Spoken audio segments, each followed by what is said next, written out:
The midwife ran to Messier in excitement and revealed the baby's gender. Messier thanked God with a short dance and then rushed to see his wife and child. But when he set his eyes on the child, his smile disappeared. He stood there for a few seconds, looking at the child in shock.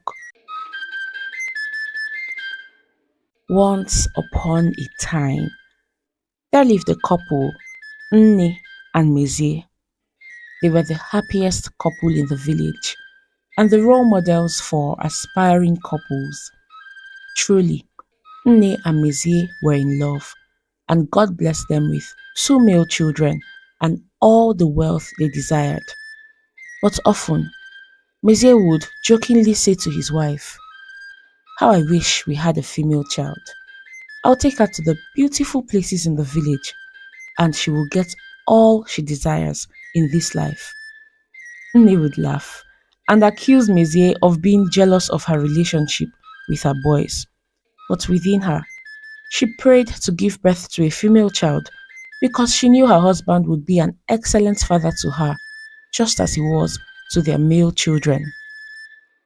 Several months passed, and Nne became very ill, and the herbalist was called to check up on her. "Congratulations, you're pregnant. Your third child is on the way," he said to the couple.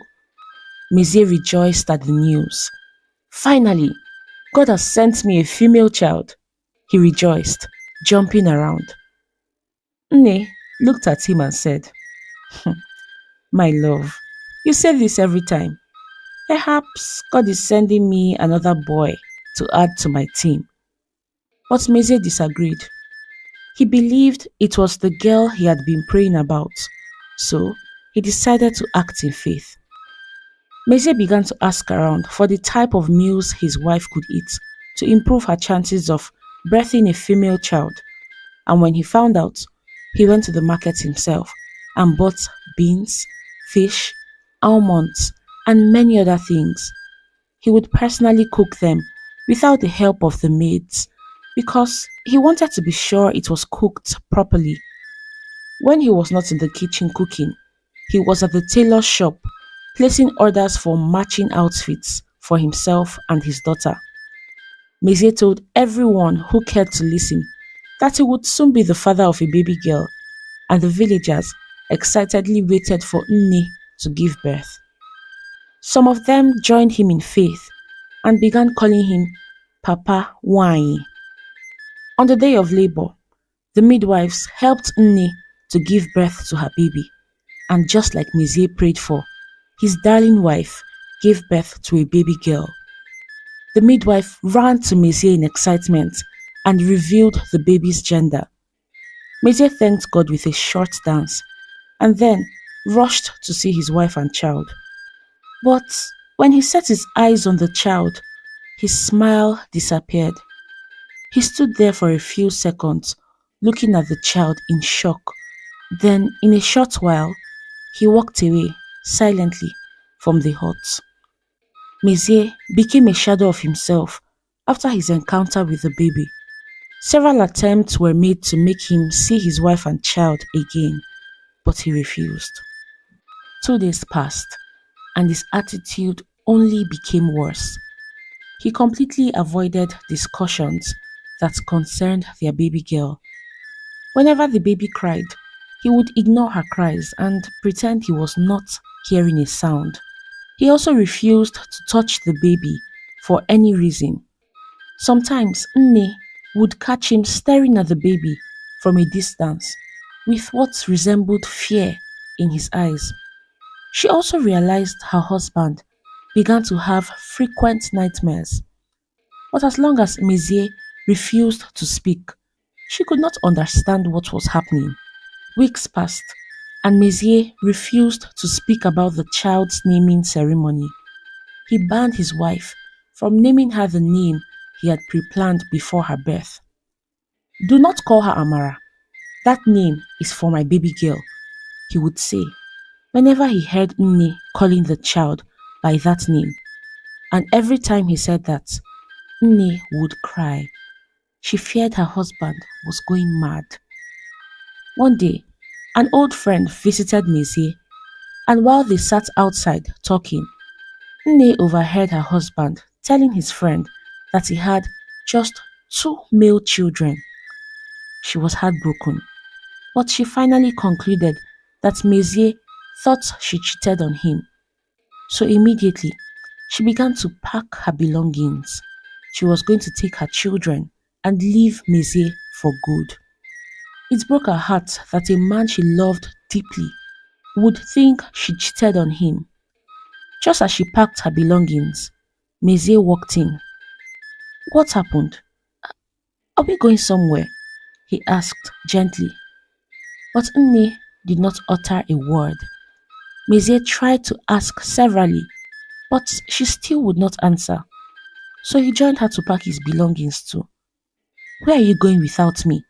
He asked her again and again as he gathered his clothes. Nne stopped and looked at her husband and broke down in tears. You think I cheated on you? Can you not see this child has your nose? She said to Mézier. God forbid. She does not have my nose, he answered quickly. Nne was shocked by her husband's response. She continued to pack her clothes in anger. Mézier realized his mistake and apologized to his wife. And as if to make matters worse, their baby, Nne, placed on the bed, began to cry. And as usual, Mézier looked away. But this time, his wife refused to pick the baby up. Carry your child. If you say I did not cheat on you, it means this girl is your child. So, carry your child, Nne said to him. But he shook his head and sat far away from the baby.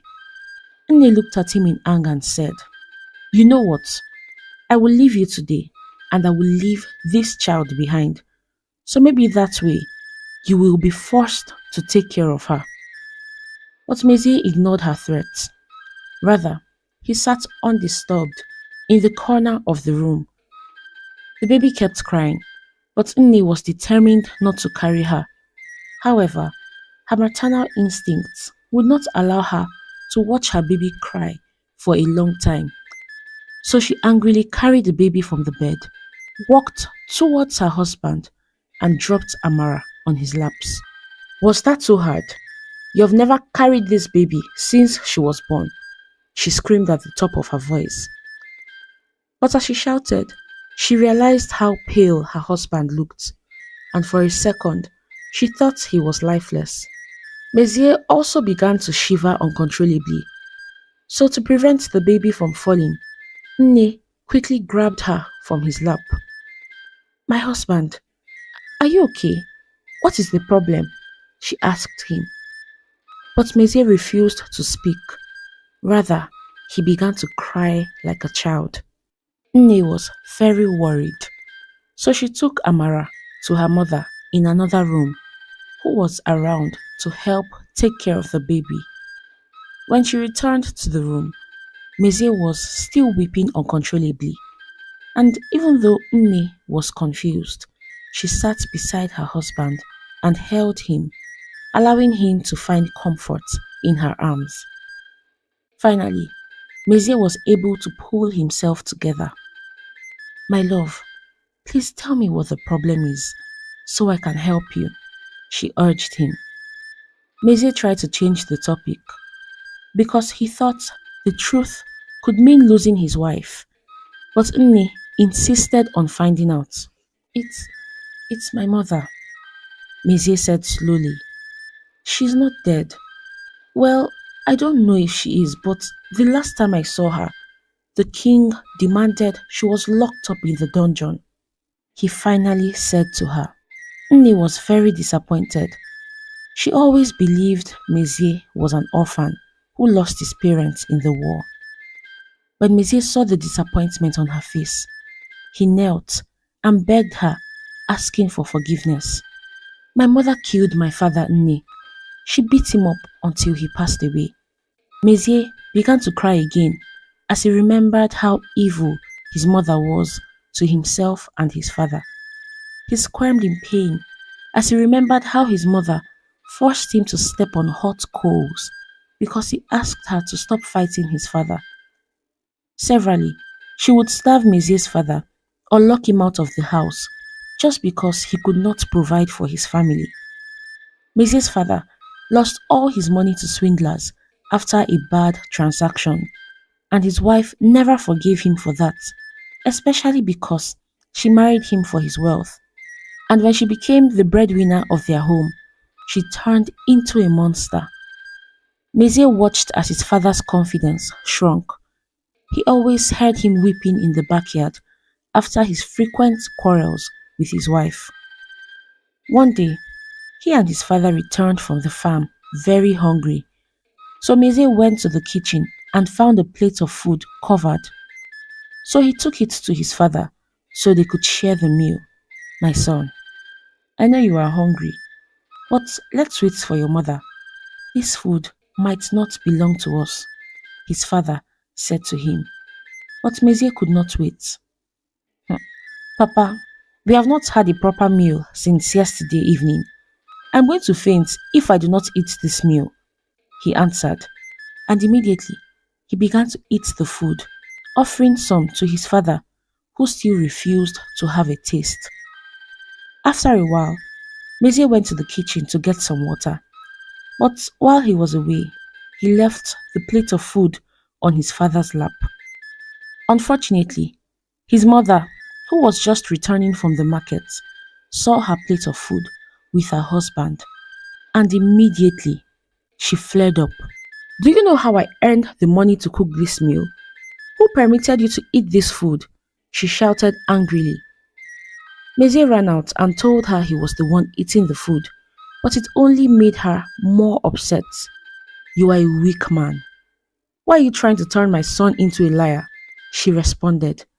Instantly, she took the plate, poured the remaining food on her husband, and began hitting him. As if that was not enough, she picked a huge stone and hit Mezier's father's head, and instantly he slumped and died. Everything was like a film that day. Mezier watched as a passerby alerted other villagers of what he had witnessed, and in a matter of minutes, his mother was dragged out of the house to the palace. He watched so many people testify of his mother's cruelty to his father, and finally, the king arose, demanding that his mother be kept in prison while he thought of a suitable sentence. As she was dragged away by the guards, her eyes met Mezier's eyes, and he did not see remorse on her face. Tears rolled down Mezier's cheeks. He wanted nothing more to do with her. So while the crowd shouted in happiness, he quietly snuck away and walked until he found himself in another village where he began his life afresh. When Nne heard Mezier's story, she was hurt. She cried with him, sharing in his pain. But within her, she still could not understand why he was so cruel to their baby. "My husband, what, what did our baby do?" Nne asked him. "Everything. It's her eyes, her nose, her ears. Nne, it's her entire face. She even has the same birthmark on her left arm. How is it possible that she looks exactly like my mother?" Mezier answered. He told her that he had successfully buried that part of his life forever, but seeing their baby brought back a lot of memories. He had so many questions. What if his daughter turned out to be like his mother? What am I going to do, Nne? I have to see our daughter's face my entire life, and every day the resemblance becomes stronger. My mother took my father away from me, and now she has taken my child from me, the female child I prayed for. Everything finally made sense to Nne, but what was she going to do now? This was harder than she thought. As they slept at night, she prayed to God silently in her heart for a solution to regain her once happy family. And just as she shut her eyes to sleep, the answer came: forgiveness. Yes, her husband had to forgive his mother. She prayed again, asking God for his help, and finally she slept off. The next day, she asked Mezier, "Do you think you are ready to forgive your mother?" Her husband was silent for a while, then he nodded in approval. "I thought I already did when I buried her in my past, but I was wrong. I cannot be blaming my daughter for something she knows nothing of." The following days were a struggle, but Mezier attempted to build a relationship with his child. He would sit beside Nne as she fed Amara, making funny faces at her to cheer her up, and he even began to call her Amara instead of child or baby. The happiness in their home slowly returned. Nne never forced the child on him, but she let him make baby steps towards getting close to their child. On the days when he was hesitant, she did not force it, and on other days, when he wanted to spend the whole day with the child, she let him. Regardless of how he felt, she supported him by praying and reminding him of how much of a great father and wonderful husband he was. A whole year passed, and Mezier and his daughter became inseparable. With God's help and efforts from himself and his wife, he was able to disregard his past and showered love on his Amara. He carried her everywhere in the village, just as he said he would, wearing the matching outfits he made for them. And one day, he said to his wife, "I think I should go and check on my mother. Maybe she's still alive." Nne was overjoyed. Now she was convinced her husband had completely forgiven his mother. "My husband, I will stand by you. Whatever you need, always know you can count on my support," she said, rejoicing. So, the following week, he took to the village where he was born. When they got to his old house, he saw a man and asked him about his mother. After deep thought, the man told him of a woman in the village called Anwanwu who fits his description. "The woman I speak of has endured so much hardship, but she has refused to pass away," the man said to them. Mezier and Nne journeyed to meet the woman the man spoke of, who lived in an isolated part of the village. And indeed, it was his mother. As he stood face to face with her, he realized he did not feel hate anymore, but pity. His mother recognized him and ran towards him. She cried and begged, asking for his forgiveness. Nne looked at her, and all she could see was Amara. She always thought her husband exaggerated a bit about their daughter's similarity to his mother, but now she was convinced her daughter was the younger version of Mezier's mother. They all sat down for a conversation, and Anwanwu told them how she begged God for an opportunity to see her son once more before she passed away. The villagers nicknamed me Anwanwu because no matter the hardship I faced in prison and the humiliation I've endured from people, I haven't died in sadness. My son, I was waiting to see you again, and God has answered me." Nne and Mezier told her about their children and how their daughter resembled her. Over the next couple of weeks, they spent time traveling to visit her often, and sometimes Anwanwu would visit them too to look after her grandkids. And on her birthday, they all gathered to celebrate her, and that same night, Anwanwu passed away, but in her heart, she was fulfilled that God had shown her mercy. Today, I will be speaking to you about trauma, and I'll be reading from the Bible, the book of 1 Peter 5, verse 7. "Casting all your care upon him, for he careth about you." I have realized that there is a loving God who knows everything about everyone. In other words, he knows exactly how to take care of his children. So when life brings up its usual problems, I find that the best solution is to go to God about it. And while healing might take a process, victory is sure at the end. When people bury how they feel without dealing with it, the past has a way of springing up and it might lead to unending pain. But when a person is completely healed, the past loses its power. I'd like to know what you learned from today's story, and I also wanted to talk about the type of images generated on my channel.